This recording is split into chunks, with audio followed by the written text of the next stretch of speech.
Yo, check. Alrighty mga kaunggoy, it is I, Manong Jaire, back at it again with food review. So for today's video, KFC. Bakit? May bagong labas si KFC ngayon mga kaunggoy. Okay, di ko sure kung ilang araw na nila ito ni-release or nilabas or dinebut. Pero feeling ko nakita nyo na yung ads by now. Kasi ito, na-discover ko lang din naman to sa ads.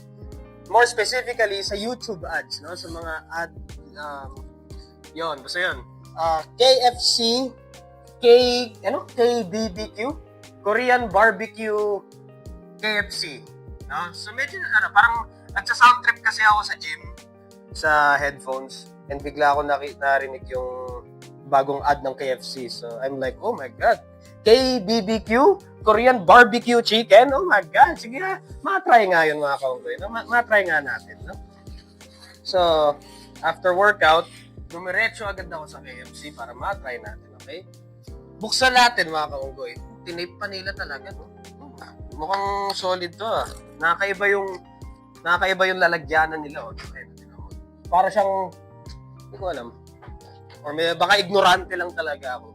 Kasi ngayon lang ako nakakita ng itong parang lalagyanan galing sa KFC. Usually, yung box or yung typical na mga chicken, gineme nila.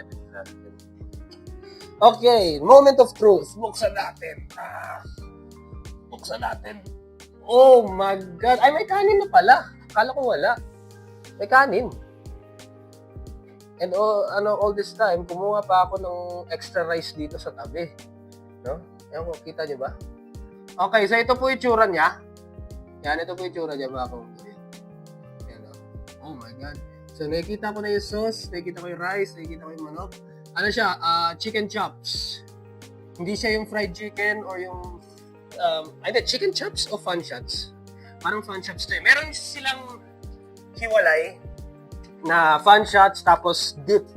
Hindi po siya yung nakalagay na agad tulad nito. Meron siya hiwalay, yung dip naman. Although, ang pinili ko, yung Korean barbecue shots, no? Hindi yung hiwalay na dip. Although, curious din ako sa kung ano yun. Dalawa in order ko.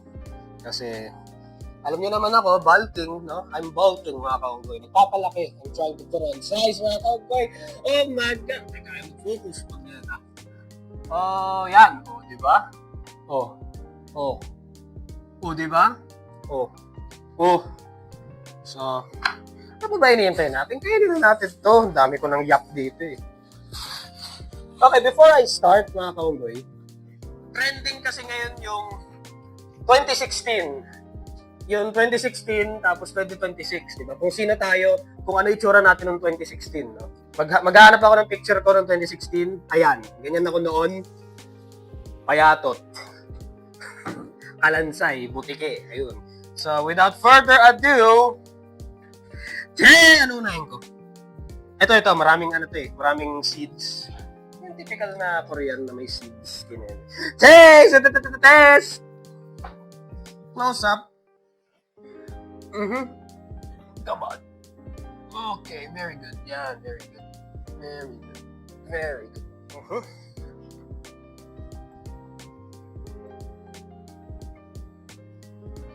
Whoa. Oh.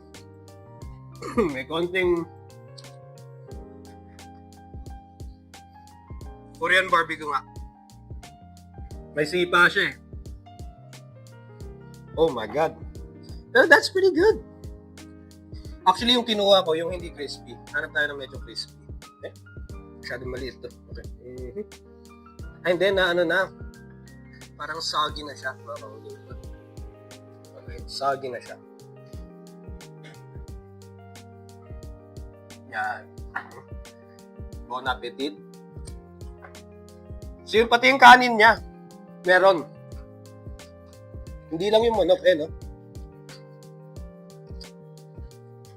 Pati kanin niya meron.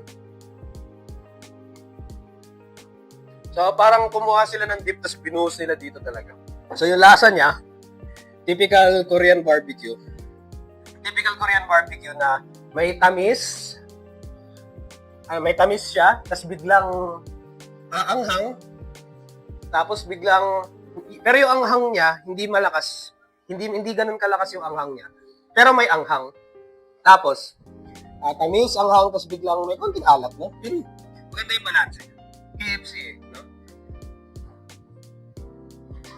Oh my God! That's pretty good. Ito, oh. Grabe yung sauce nito, mga kaugoy, oh. Kulang na lang dito is, tawag dito yung vegetables. Tapos okay na to. Great balance between sweet, salty, and anghang. Yung typical na Korean barbecue chicken or food, mga kaunggoy, no? Kaya pala pagpasok ko ng KFC, ang daming nag-order nito. Ang daming nag-order nito eh. No? So, medyo mataas yung expectations ko. And, na-meet naman yung expectations ko, mga kaunggoy. Very nice, eh, no? Meron pa akong isa dito. Mas lalagdagan ko pa sarili ko ng kanin, di ba? Because why not? Kasi, ang tawag po din, akala ko kasi talaga sa itsura niya at sa size niya, walang kanin. Kaya nagulat ako, may kanin. Nagulat ako, akala ko walang kanin talaga. Real talk yun. Kasi nakalagay a la carte. Tapos nakalagay doon sa parang KFC, na puro chicken lang, hindi pinakita yung kanin. Although, minus points yung branch ng KFC na malapit sa amin kasi hindi ko nakikita yun, Di ba may nag-post kasi na yung KFC daw ngayon, nagpapakita na sila ng calories. Yung ilang carbs, ilang calories ang isang meal nila. Minus points kasi wala yung itong KFC, wala yun, no? Pero, so kayo ba, na-try nyo na ba to? Na-try nyo na ba tong Korean barbecue, fun shots, KFC, chicken, kung ano man? Ang nakalagay sa menu nila doon, pagpasok nyo ng KFC, KBBQ.